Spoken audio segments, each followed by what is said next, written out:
In this video, we discuss a very important topic, dimensions and dimensional formulae. विमाएं और विमीय सूत्र। तो सबसे पहले हम ये देखेंगे विमाएं होती क्या है, डायमेंशंस होती क्या है। जैसे एक क्वांटिटी है स्पीड, फिजिकल क्वांटिटी है स्पीड। स्पीड की जो यूनिट है हम सेंटीमीटर पर सेकेंड लिख सकते हैं, मीटर पर सेकेंड लिख सकते हैं और किलोमीटर पर आवर भी लिख सकते हैं। हर बार आप देख रहे हैं जो यूनिट ऑफ लेंथ को यूनिट ऑफ टाइम से डिवाइड कर रहे हैं। तो unit of speed is equal to unit of length इसकी पावर 1। यहाँ देखिए पावर क्या है इसकी 1 है, और यूनिट ऑफ टाइम इसकी पावर भी 1। तो यूनिट ऑफ लेंथ इसकी पावर +1 और यूनिट ऑफ टाइम इसकी पावर -1। तो आप देख रहे हैं कि स्पीड की जब यूनिट लिखते हैं तो इसकी जो फंडामेंटल यूनिट्स हैं उन पर जो पावर लगाएंगे, जैसे विमाएं हैं क्या, आखिर विमाएं वे घाते हैं जिन्हें किसी राशि के कोई भी फिजिकल क्वांटिटी है उसके मात्रक को, इसके यूनिट को व्यक्त करने के लिए उसकी फंडामेंटल यूनिट पर हम लगाते हैं, यानी फंडामेंटल यूनिट पर लगाई गई घातें ही विमाएं कहलाती हैं। यहाँ देखिए स्पीड की जो डायमेंशंस लेंथ के फॉर्म में +1 है और टाइम के फॉर्म में -1 है।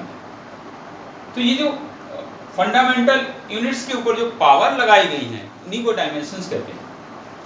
अब देखेंगे डायमेंशनल फार्मूला कैसे लिखे जाते हैं, वो हम आपको बता रहे हैं। डायमेंशनल फार्मूला लिखने के लिए जैसे ये पता होना चाहिए, लेंथ का जो डायमेंशनल फार्मूला L होता है, मास जो द्रव्यमान है उसका m होता है, टाइम है उसका t होता है, टेम्परेचर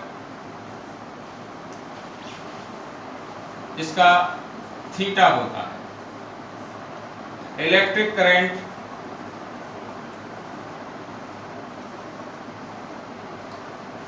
इसका A होता है, और ल्यूमिनस इंटेंसिटी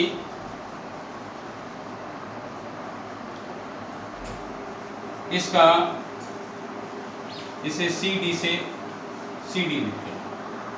तो इस तरह से आप डायमेंशनल फार्मूला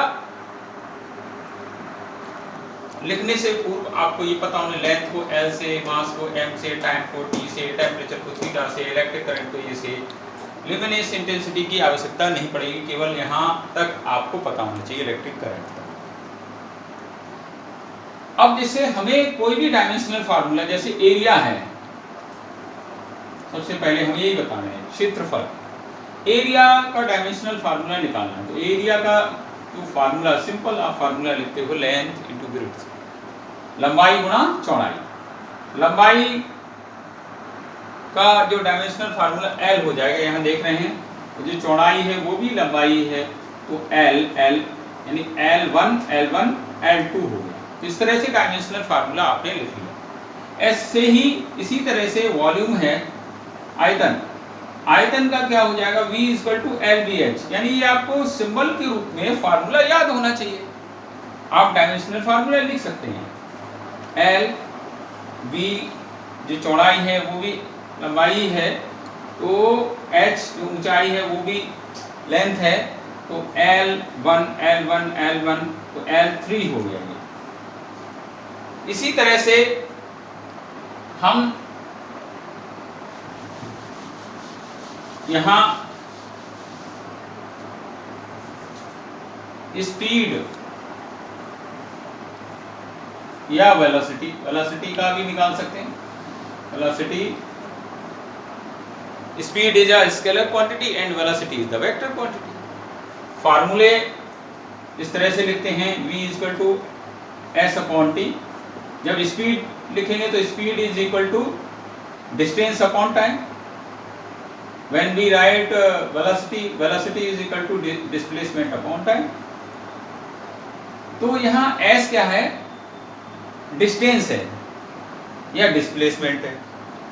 दोनों का जो डायमेंशनल फार्मूला L होगा एक ही है।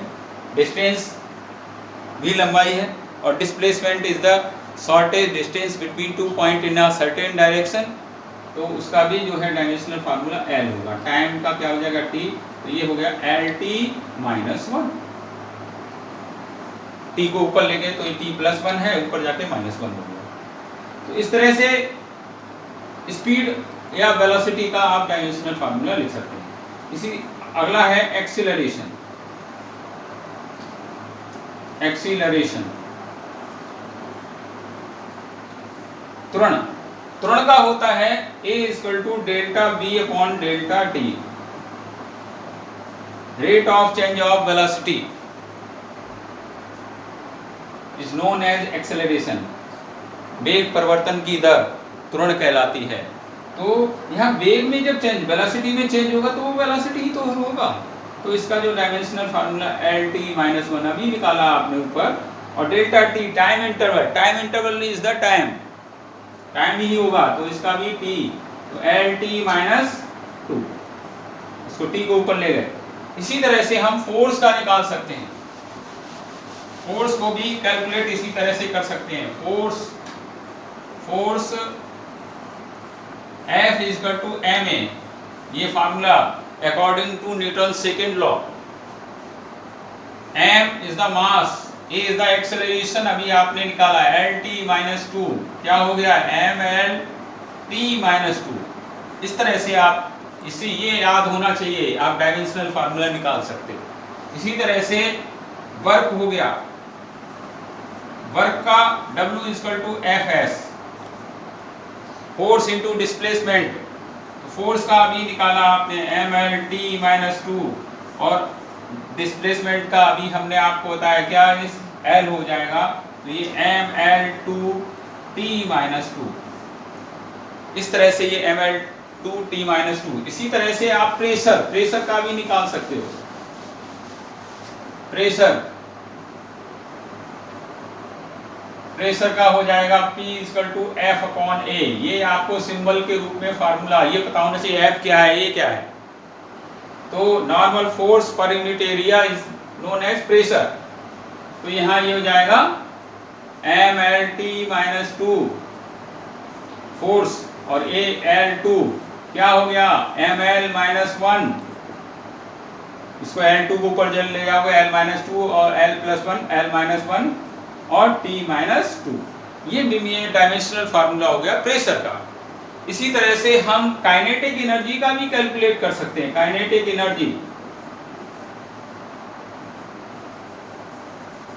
एनर्जी का K equal to half mv square formula, ये आपने जनरल फार्मूला ये देखा होगा, ये K equal to half mv square kinetic energy का है।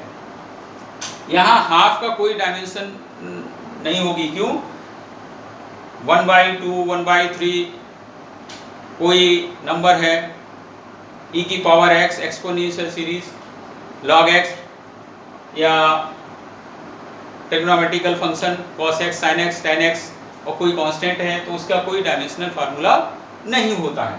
तो यहाँ 1/2 का नहीं होगा, ये हो जाएगा m, और b का LT माइनस 1 और इसका स्क्वायर है, तो ये निकल के आएगा mL2T माइनस 2।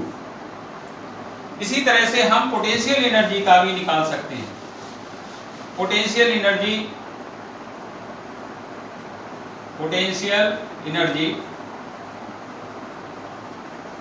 इसका फार्मूला होता है E इक्वल टू mgh।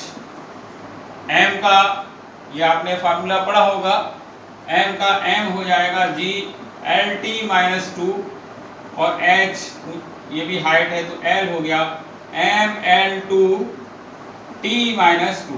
ये डायमेंशनल आप देख रहे हैं पोटेंशियल एनर्जी, काइनेटिक एनर्जी और वर्क, इनके सबके एक जैसे फार्मूले हैं। इनके नेचर जो वर्क है वो भी कार्य को एनर्जी में चेंज कर सकते हैं। कार्य जो है एक प्रकार की ऊर्जा है कार्य करने की, कार्य काइनेटिक एनर्जी और पोटेंशियल एनर्जी वर्क। आप देख रहे हैं कि यहाँ जो है इनके सेम फार्मूले निकल के आए। इसी तरह से हम यूनिवर्सल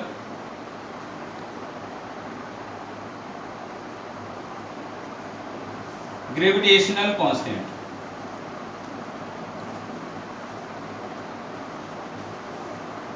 जिसे कैपिटल जी से डिनोट करते हैं, कैपिटल जी, इसके लिए जो आपको फार्मूला जो न्यूटन्स लॉ ऑफ ग्रेविटेशन से निकल के आता है F equal to ji m1 m2 बटे r square, m1 m2 upon r square, ये याद होना चाहिए। अब आप इसको निकाल सकते हैं कैपिटल जी को, capital G equal to F R square upon m1 m2। f का क्या हो जाएगा M L T minus two और r l है l2 हो गया इसका, चूंकि स्क्वायर है इसलिए m1 एक कोई बॉडी है उसका मास और m2 दूसरी बॉडी का मास, m से m कैंसिल हो गया, ये आ जाएगा m माइनस वन और यहाँ L3 हो गया ये और t माइनस टू। इस तरह से ये डायमेंशनल फार्मूला आप किसी भी फिजिकल क्वांटिटी का, अब इसका क्या करना है आपको, कोई भी फार्मूला याद। इसी तरह से हम कोफिशिएंट ऑफ विस्कोसिटी उसका भी निकाल सकते हैं।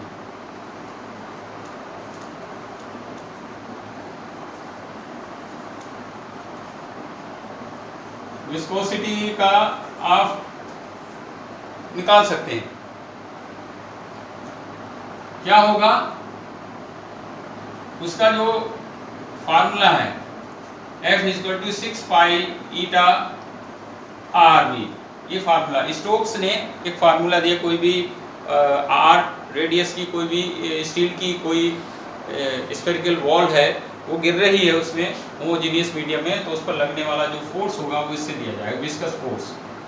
ईटा equal to F upon 6 pi R V. यहाँ F M L T minus two हो जाएगा और 6 पाई इसका कोई भी डायमेंशन नहीं होगा, R है इसका L हो गया, D का L T minus one velocity है। जब इसको सॉल्व करेंगे तो M L minus one T minus one ये निकल के आएगा। तो इस तरह से हम डायमेंशनल फार्मूला किसी भी फिजिकल क्वांटिटी का निकाल सकते हैं, बशर्ते हमें उससे रिलेटेड कोई भी फार्मूला पता। धन्यवाद।